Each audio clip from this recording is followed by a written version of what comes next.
नमस्कार दोस्तों, हर हर महादेव। आपका स्वागत है हमारे YouTube चैनल अवधेश की आवाज में। मेरे प्रिय मित्रों, चाहे कुंवारे मर जाना मगर इन 3 लक्षणों वाली लड़कियों से विवाह मत करना, नहीं तो आपको जिंदगी भर पछताना पड़ेगा। दोस्तों, यह कहानी आपको बहुत ही अच्छी जानकारी और सीख देगी। मित्रों, तो आइए आपका कीमती समय बर्बाद ना करते हुए चलते हैं कहानी की ओर। एक समय की बात है। किसी जंगल में तोता और मैना का जोड़ा एक वृक्ष के डाल पर बैठा हुआ था। तोता ने मैना से कहा कि हे मैना रानी, आज का समय बहुत ही बदल चुका है।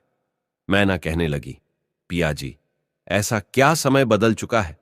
तब तोता कहता है कि हे मैना रानी, समय इतना बदल गया है कि आजकल की स्त्रियां और आजकल की लड़कियां बहुत ही स्वार्थी बन चुकी हैं, क्योंकि स्त्रियां अपने स्वार्थ के लिए कुछ भी करने के लिए तैयार हो जाती हैं। जो काम उन्हें कदापि नहीं करना चाहिए, वो स्वार्थ के प्रति स्त्रियां कर बैठती हैं। मैना कहती है कि पिया जी, मैं तुम्हारी बात से सहमत नहीं हूं। स्त्रियां कैसे स्वार्थी हो सकती हैं? आप हमारी नारी जाति की बुराई कर रहे हैं। तोता कहता है, नहीं मैना, तुम हमारी बात पर विश्वास करो। तब मैना कहती है, नहीं स्वामी, मैं तुम्हारी बात पर विश्वास नहीं कर सकती हूं। तब तोता कहता है, ठीक है मैना, जब तुम्हें विश्वास नहीं है तो आइए हम आपके लिए एक कहानी सुनाते हैं, और इस कहानी को सुनने के साथ साथ तुमको यह विश्वास हो जाएगा कि तुम्हारी नारी जाति कितनी स्वार्थी बन चुकी है और अपने स्वार्थ के लिए कितने गलत गलत काम करने के लिए तैयार हो जाती है।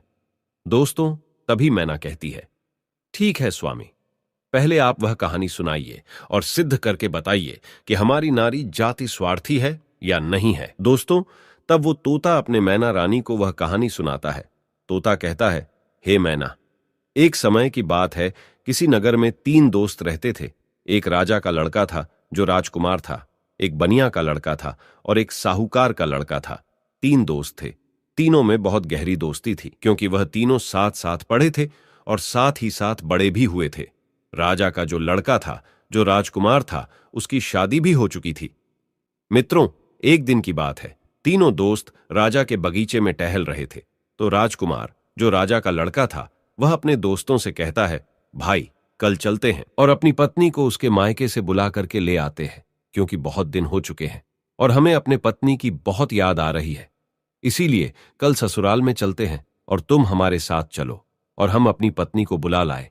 तब इन दोनों दोस्तों ने कहा, जो साहूकार का लड़का था और बनिया का लड़का था, इन दोनों ने बोला, भाई, तुम तो अपने ससुराल में पहुंच जाओगे और ससुराल में ससुर जी के महल में आराम से सोओगे, लेकिन हम कहां जाएंगे? तब राजकुमार कहता है, मेरे भाई, तुम कोई सराय देख लेना और एक रात की ही तो बात है, रात सराय में काट लेना और सुबह मैं अपनी पत्नी को लेकर के आ जाऊंगा और आराम से घर के लिए निकल चलेंगे। दोस्तों, राजकुमार के बात को सुन करके दोनों दोस्त, साहूकार का लड़का और बनिया का लड़का जो था, वो सहमत हो जाता है। लेकिन बनिया का लड़का जो था, वो बहुत ही चालाक और चतुर था, और जो राजा का लड़का, राजकुमार और साहूकार का बेटा, बिल्कुल भोले और नादान थे। दोस्तों, दोनों दोस्त जब सहमत हो गए तो दूसरा दिन होता है और दोनों दोस्त अपने दोस्त राजकुमार के साथ में वहां से चल देते हैं, और चलते चलते 3 दिन इनके रास्ते में लग गई। और 3 दिन के बाद में राजकुमार अपने ससुराल के पास में जब पहुंचता है, उस नगर के पास में जब पहुंचता है, तो राजकुमार अपने दोनों दोस्तों से कहता है, मेरे भाई, यहां कोई सराय देख लेना और रात उस सराय में काट लेना और मैं ससुराल जाता हूं, सुबह जल्दी आ जाऊंगा। तोता कहता है, हे मैना। राजकुमार इतना कहने के बाद अपने ससुराल के लिए चला जाता है, और इधर साहूकार का लड़का और बनिया का लड़का सराय की तलाश में निकल जाते हैं।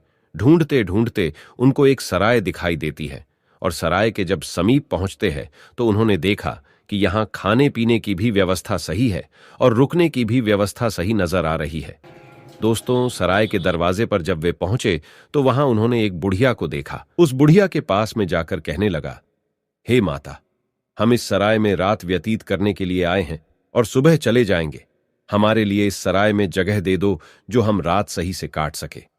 दोनों दोस्तों की बात को सुन करके वो बुढ़िया जो थी, वो कहने लगी, देखो बेटा, चाहे कहीं भी रुक जाओ, चाहे कहीं भी जाकर के रात काट लो, लेकिन इस सराय में आप ना रुके, इस सराय में आप रात ना गुजारे। तब दोनों दोस्त ने पूछा, ऐसा क्यों माता? तब बुढ़िया कहती है, मेरे पुत्र, इसमें अगर आप रुके तो आप जिंदा नहीं बचेंगे, क्योंकि आपकी मृत्यु हो जाएगी। दोस्तों, इस तरह से वो बुढ़िया जो थी साहूकार के लड़के और बनिया के लड़के को समझा रही थी। तब तक एक बहुत सुंदर लड़की, एक बहुत सुंदर युवती दरवाजे के भीतर उस साहूकार के लड़के को दिखाई दे जाती है। साहूकार के लड़का ने जब उस सुंदर युवती को देखा तब वो उस पर मोहित हो गया और उसके साथ रात में रुकने के लिए वो तैयार था। उतावला हो रहा था कि किसी न किसी तरीके से हम इसके साथ रात गुजार लें। मित्रों, इधर वो बुढ़िया समझाती रही, लेकिन साहूकार का लड़का नहीं माना। साहूकार का लड़का जो था वो अपने दोस्त से कहता हुआ चला गया कि दोस्त, तुझे कहीं जगह मिल जाए तो तू रुक लेना, पर हम तो इसके साथ में ही रुकेंगे। दोस्तों, इतना कहने के बाद में वो साहूकार का लड़का जो था उस सुंदर युवती के साथ में रुकने के लिए वो अंदर चला गया। और जो सराय में एक हॉल टाइप का रूम यानी हॉल जैसा एक कमरा था, वो बहुत गहरा और लंबा था। उसमें वो सुंदर युवती के साथ में साहूकार का बेटा चला जाता है। दोस्तों, इधर रात हो चुकी थी और सोने का भी वक्त कुछ समय में होने वाला था।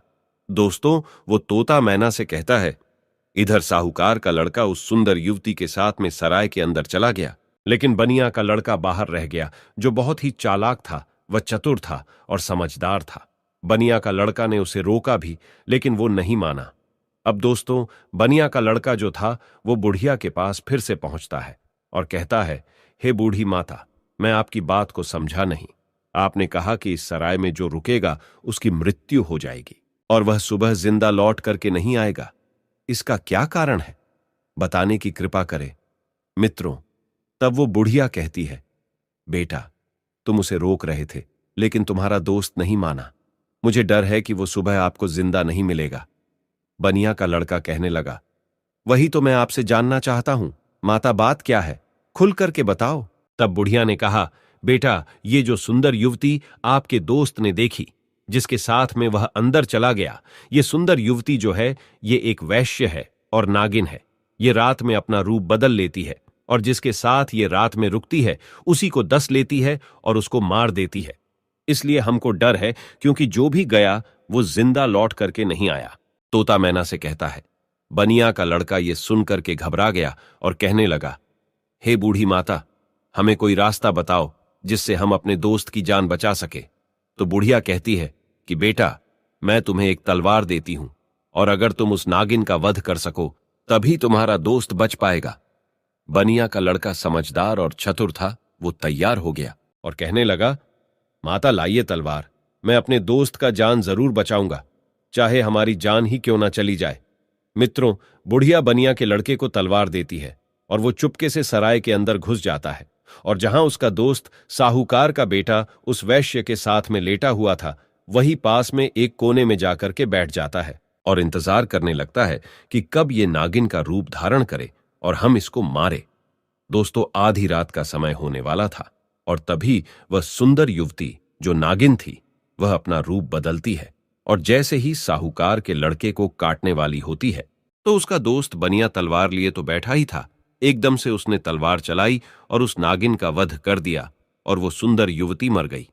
दोस्तों, इस तरीके से उसने अपने दोस्त की जान बचाई और उस मरी हुई नागिन को पलंग के नीचे रख दिया एवं छिपा दिया। दोस्तों, तब तोता मैना से कहता है, वो बनिया का लड़का जो था इतना काम करने के बाद, अपने दोस्त की जान बचाने के बाद सराय से बाहर निकल आता है और जब बाहर निकल आया तो उसने क्या देखा कि एक सुंदर स्त्री जो है वह जंगल की तरफ जा रही है। उसने देखा और विचार किया कि यह सुंदर स्त्री जंगल में इतनी रात में कहां जा रही है। हमें देखना चाहिए, इसके पीछे पीछे जाना चाहिए और ये जानकारी लेना चाहिए कि ये जा कहां रही है। वो बनिया का लड़का जिसके हाथ में तलवार था, जिसने नागिन का वध किया था, वो उस सुंदर स्त्री के पीछे चल देता है और वो बनिया का लड़का सोचता जा रहा है कि देखे ये कहां जा रही।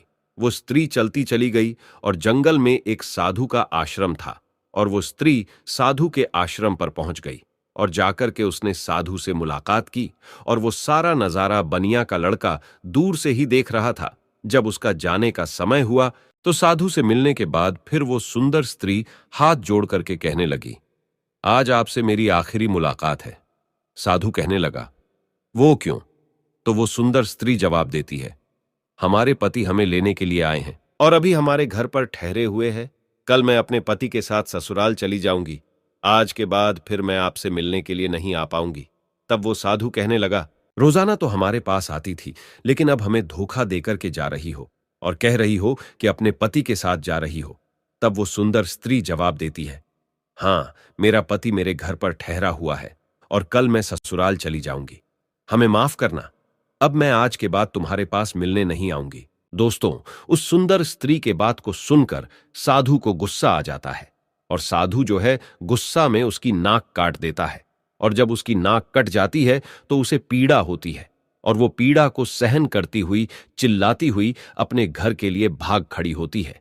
इधर दोस्तों, वो बनिया का लड़का सारी बातें सुन रहा था और ये नजारा देख रहा था। उस बनिया के लड़का को बहुत गुस्सा आ गया और उसने गुस्से में साधु को मार दिया, उसकी हत्या कर दी और उसको मार करके वहां से तुरंत वे चल देता है और आगे चल करके एक मंदिर था और उसी मंदिर में जाकर के छिप कर भीतर बैठ गया। अब वो सोचता है कि हे प्रभु, इस दुनिया में हो क्या रहा है। अब इधर जो वो बनिया का लड़का मंदिर के अंदर बेचारा चुपचाप बैठा हुआ था, वहां पर कुछ चोर आते हैं और चोर मंदिर के बाहर से हाथ जोड़ करके कहता है, हे देवी मां, हम चोरी करने के लिए जा रहे हैं और अगर ये हमारी चोरी आसानी से हो जाए और हम ना पकड़े गए तो कल हम तुम्हारे पास तुम्हारे लिए राजा के लड़की को लाएंगे और उसकी बलि चढ़ाएंगे।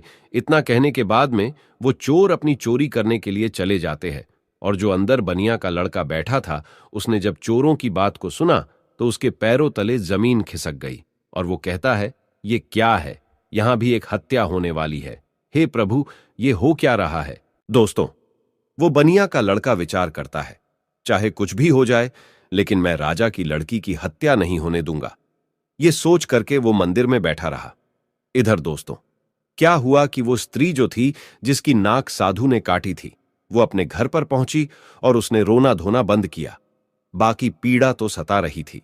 उसने विचार किया, अगर सुबह लोग हमको देखेंगे तो पता नहीं, ना जाने मेरे बारे में क्या कहेंगे। हमें शर्म से अपना सर नीचा झुकाना पड़ेगा। क्यों ना हम अपने पति को फंसा दे और ये कह दे कि हमारे पति ने मेरी नाक काट ली। तो वही हुआ। सवेरा होने वाला था और जैसे ही थोड़ा प्रकाश होने को था, तभी वो चिल्लाने लगी और कहने लगी कि देखिए देखिए, हमारे पति ने हमारी नाक काट ली।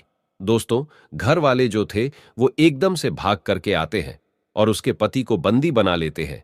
जो वो राजकुमार था, जो राजा का लड़का था, उसको पकड़ लेते हैं और पकड़ करके वहां से राजा के सामने पेश कर देते हैं। राजा वो सारा वृतांत जान करके उसको जेल में डाल देता है। तब तोता मैना से कहता है, हे मैना रानी, अब आगे सुनिए क्या हुआ। इधर पूरा दिन व्यतीत हो गया। उसका दोस्त जो बनिया था, उसने पूरा दिन इधर उधर बैठ करके काट लिया और जब रात हो गई तब उसी मंदिर में जाकर के वे छिप करके बैठ गया, क्योंकि उसे मालूम था कि ये चोर राजा के लड़की को पकड़ करके जरूर लाएंगे, उसकी हत्या जरूर करेंगे, लेकिन मैं उसकी हत्या नहीं होने दूंगा। जब रात हो गई तो मंदिर में जाकर के तलवार लेकर के छिप कर बैठ गया और इधर आधी रात जब होती है तभी वो चोर राजा के लड़की को पकड़ करके लाते हैं और मंदिर के बाहर बैठ जाते हैं। कुछ देर बैठ करके बातें करते हैं और कहते हैं, देवी माँ ने हमारी बातें सुन ली है, कितनी बढ़िया हमें चोरी करवा दी, पकड़े भी नहीं गए और बहुत मालदार भी बन जाएंगे क्योंकि हमने बहुत माल लूटा है। इस तरीके के बातें कुछ देर करते रहे। फिर उनमें से एक बोला, देख भाई, अब उस लड़की को जल्दी ले जा और देवी माँ के सामने उसका सिर काट देना और उसकी बलि चढ़ा देना। तो दोस्तों, उन चोरों में से एक चोर जो था वो राजा के लड़की को पकड़ करके अंदर मंदिर में प्रवेश करता है और देवी माँ की जहां पर मूर्ति थी वहां पर ले जाता है और उस लड़की का सिर काटने के लिए जैसे ही वो चोर जाता है तो बनिया का लड़का तो वहां तैयार ही बैठा हुआ था और वो चोर राजा के लड़की का सिर नहीं काट पाया, उसकी बलि नहीं चढ़ा पाया, क्योंकि उससे पहले ही बनिया के लड़का ने उस चोर को मार दिया और चोर को मार करके उसकी लाश को एक बगल में रख दिया। इधर दोस्तों, उन चोरों में से एक चोर कहता है, देख भाई, वो हमारा एक साथी गया है, वो लौट करके नहीं आया है। अरे तू जा और देख करके आ कि उसने बलि चढ़ा पाई या नहीं चढ़ा पाई। दोस्तों, ऐसे ही दूसरा चोर जो है जैसे ही मंदिर में प्रवेश करता है तो वो बनिया का लड़का तैयार बैठा हुआ था, उसने उसको भी मार दिया। कहने का मतलब यह है कि इसी तरीके से उस बनिया के लड़के ने जितने भी चोर थे सारे चोरों को मार दिया और उस राजा की लड़की की रक्षा की। जब सारे चोरों को मार देता है तब वो लड़की निर्भय हो जाती है और उसके बाद में वो बनिया का लड़का राजा की लड़की से कहता है कि चलो हम तुम्हारे घर तक तुम्हें छोड़ देते हैं। दोस्तों, राजा की लड़की घबराई हुई थी, उस बनिया के लड़के के साथ में चल देती है। और इधर राजा की जो लड़की थी वो बनिया के लड़के से प्रेम करने लगी और कहने लगी कि हम तुमसे विवाह करना चाहते हैं। दोस्तों, बातों ही बातों में वो लोग राजा के घर तक पहुंच गया और घर के दरवाजे पर जैसे ही पहुंचा तो बनिया का लड़का ने मना कर दिया, नहीं, मैंने तुम्हारी रक्षा की है, इसका मतलब ये नहीं है कि मैं तुमसे विवाह करूं, मैं ऐसा कदापि नहीं कर सकता। राजा की लड़की को गुस्सा आ गया और कहने लगी, अगर आप हमारे साथ शादी नहीं करेंगे तो मैं आपको जेल में डलवा दूंगी। बनिया का लड़का कहने लगा, जैसी आपकी मर्जी, लेकिन मैं शादी नहीं करूंगा। दोस्तों, तभी राजा की लड़की दरवाजे पर चिल्लाती है और कहती है, बचाओ, ये हमको पकड़ करके ले जाना चाहता था और ये हमारी इज्जत लूटना चाहता था। दोस्तों, राजा के लड़की को चिल्लाते हुए सैनिकों ने देखा तो सैनिकों ने भाग करके उस बनिया के लड़के को पकड़ लिया और राजा के सामने पेश कर दिया और कहा कि राजा साहब, ये तुम्हारी लड़की की इज्जत लूटना चाहता था, ये आपकी लड़की को पकड़ करके ले जाना चाहता था। वो तो आपकी लड़की चिल्लाने लगी, इसलिए मैंने बचा लिया। अगर वो नहीं चिल्ला पाती तो ये आपके लड़की के इज्जत के साथ खिलवाड़ कर देता। दोस्तों, ये सुनने के बाद राजा को क्रोध आ गया और उसने पकड़ करके उस बनिया के लड़के को जेल में डाल दिया, जहां उसके दोनों दोस्त भी मौजूद थे। जो साहूकार का लड़का था और राजा का लड़का था, वो दोस्त भी उसे मिल गए। साहूकार के लड़का को सराय वालों ने पकड़वा दिया क्योंकि इसने एक वैश्य व सुंदर युवती का वध किया, इसलिए वो भी वहां जेल में मौजूद था।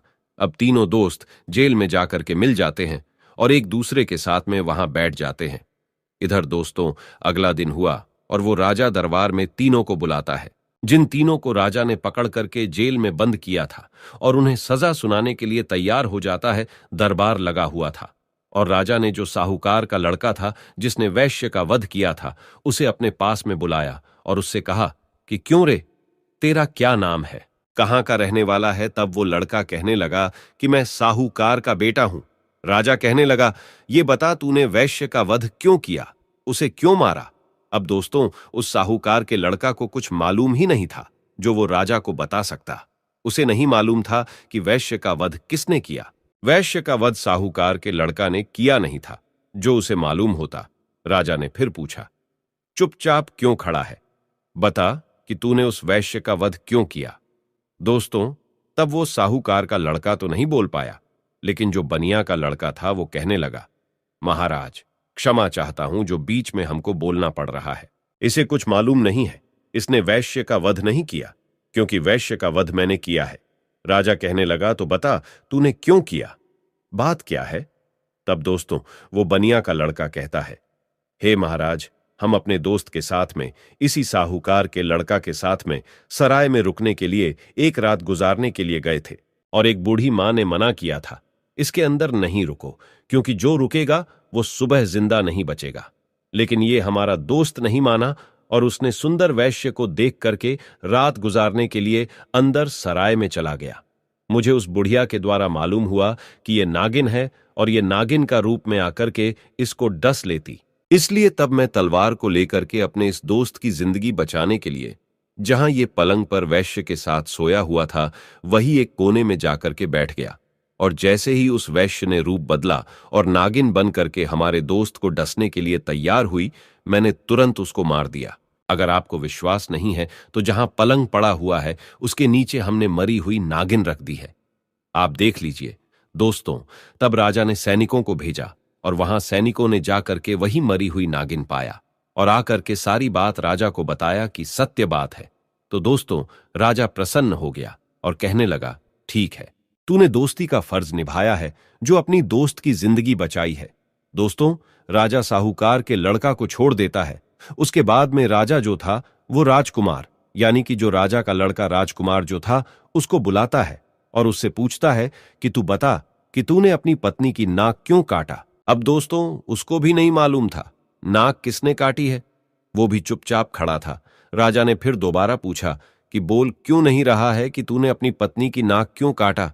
तब दोस्तों, वो बनिया का लड़का फिर से हाथ जोड़ करके कहने लगा कि महाराज क्षमा करे, इसको भी नहीं मालूम, इसने अपनी पत्नी की नाक नहीं काटी है। नाक किसने काटी है वो सारा वृत्तांत मैं आपको सुनाता हूं। तब उस बनिया के लड़के ने राजा को बताया कि ये लड़की साधु से प्रेम करती है। रात में साधु से मिलने के लिए गई। मैं इसके पीछे पीछे गया। इसने कहा कि मैं कल से तुमसे मिलने नहीं आ सकती, मेरा पति मुझे लेने के लिए आया है। ये सुनकर के उस साधु ने इसकी नाक काट ली और इसने आकर के अपने पति को फंसा दिया। इसने गलत किया। राजा कहने लगा, मैं तेरी बात पर विश्वास कैसे करूं? तब उस बनिया के लड़के ने कहा, महाराज, सैनिकों को भेजिए जहां उस साधु का आश्रम है। देख लीजिए कि मैंने साधु का वध कर दिया है। दोस्तों, सैनिक जाते हैं, आश्रम पर उस मरे हुए साधु को देखते हैं, तो आकर के राजा को बताते हैं कि महाराज, बात सत्य है। दोस्तों, तब वो राजा उस राजकुमार को भी छोड़ देता है, वो भी बच जाता है। दोस्तों, फिर तोता कहता है कि हे मैना, अब आई बारी उसी बनिया के लड़का की जिसने राजा के सामने अपने दोस्तों की जिंदगी बचाई। राजा उस बनिया के लड़का से बोलता है कि तूने तो अपने दोस्त को बचा लिया, लेकिन अब तू बता कि तू हमारी लड़की को पकड़ करके क्यों ले जाना चाहता था, इसके साथ में दुर्व्यवहार करना क्यों चाहता था, इसकी इज्जत से खिलवाड़ करना क्यों चाहता था। अब तू नहीं बचेगा।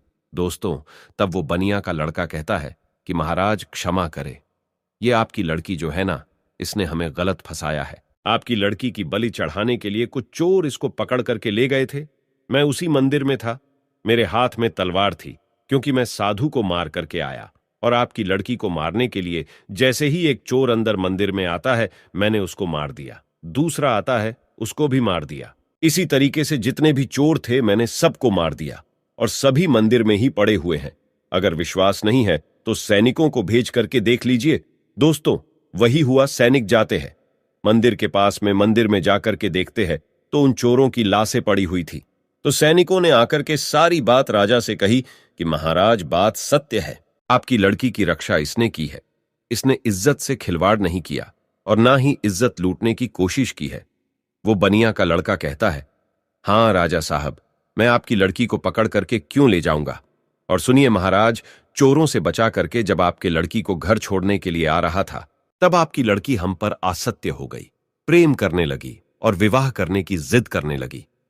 मैंने कहा, मैं ऐसा कदापि नहीं कर सकता।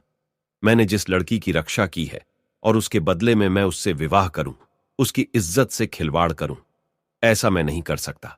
मैंने उसे मना किया तो उसने कहा, अगर तुम हमसे विवाह नहीं करोगे तो हम अपने पिता से कहकर तुम्हें जेल में डलवा देंगे। और उसने वही किया। बनिया के लड़के के बात को सुन करके राजा जो था, उसका चेहरा शर्म से नीचे झुक जाता है, और तब उसने बनिया के लड़के को आजाद कर दिया और माफी मांगी कि जाओ बेटा, तुम आजाद हो, तुम्हारी गलती नहीं है। इस तरीके से वो बनिया का लड़का जो था, अपने दोनों दोस्तों को बचा लेता है और खुद भी बच जाता है, और तीनों दोस्त हंसते हंसते अपने नगर में चले आते हैं और आराम से फिर वही रहने लगते हैं। तो दोस्तों, अब वो तोता कहता है कि हे मैना, देख लिया, इस तरीके से नारी जात स्वार्थी बन चुकी है और अपने स्वार्थ के लिए गलत से गलत काम के लिए तैयार हो जाती है। अब उस गलत काम के लिए चाहे कुछ भी करना पड़े, चाहे कितने भी कष्ट झेलना पड़े, चाहे किसी के भी जिंदगी से खिलवाड़ क्यों ना करना पड़े, लेकिन ऐसी स्त्रियां नहीं मानती हैं। दोस्तों, अपने पिया तोता की बात को सुन करके मैना जो है वो चुप हो जाती है। उसके बाद में तोता कहता है, हे मैना रानी, इसीलिए तो मैं सोचता हूं कि चाहे भूखे मर जाना, लेकिन इन 3 लक्षणों वाली स्त्रियों से कभी विवाह मत करना। तोता समझाता है कि 3 लक्षणों वाली स्त्रियां ये है। पहली, वो जो पति होकर के भी पराये पति से हित करे और पराये पति से छुप छुप के मिलने के लिए जाए, अपने पतिव्रता धर्म को भूल जाए और उसके साथ में हवस का शिकार बन जाए। तो ऐसी स्त्री से हमेशा बचना चाहिए और ऐसी स्त्रियों से दूर रहना चाहिए।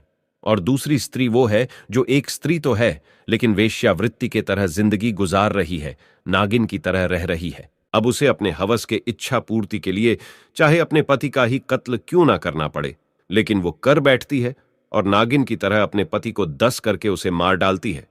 तो ऐसी वेश्यावृत्ति के लक्षण वाली जो स्त्रियां हैं, इनसे दूर रहना चाहिए, इनसे कदापि विवाह करने की इच्छा नहीं रखना चाहिए। और तोता बोला, हे मैना, तीसरी स्त्री वो है जिसकी जान अगर कोई बचाए और अगर वो मरने के लिए जा रही हो और उसकी अगर कोई जान बचा ले और ऐसे में वे मददगार को ही झूठा फंसा दे और उसी मददगार से विवाह की इच्छा करे, उसी से दुर्व्यवहार करने की इच्छा करे और फिर उसको झूठा फंसा करके उसको मरवा डाले। या उसे जेल में बंद करवा दें या उसे सजा दिलवा दें। तो ऐसी स्त्रियों से भी हमेशा बच के रहना चाहिए। इनका कोई भरोसा नहीं है कि किस वक्त तुम्हारी जिंदगी को ले बैठे।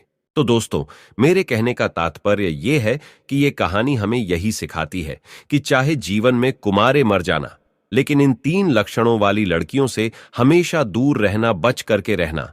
कभी जिंदगी में फंसोगे नहीं और कभी जिंदगी में दुखी नहीं रहोगे, और तुम्हें कभी भी जिंदगी में रोना भी नहीं पड़ेगा और पछताना भी नहीं पड़ेगा। तो प्रिय मित्रों, कैसी लगी आपको ये कहानी? अगर कहानी अच्छी लगी है, पसंद आई है, तो कमेंट बॉक्स में जरूर बताना, और हो सके तो अपने मित्रों को भी शेयर करना और हमारे चैनल को सब्सक्राइब अवश्य करना। और दोस्तों, सच्ची श्रद्धा से कमेंट में जरूर लिखे जय श्री राम, जय हनुमान।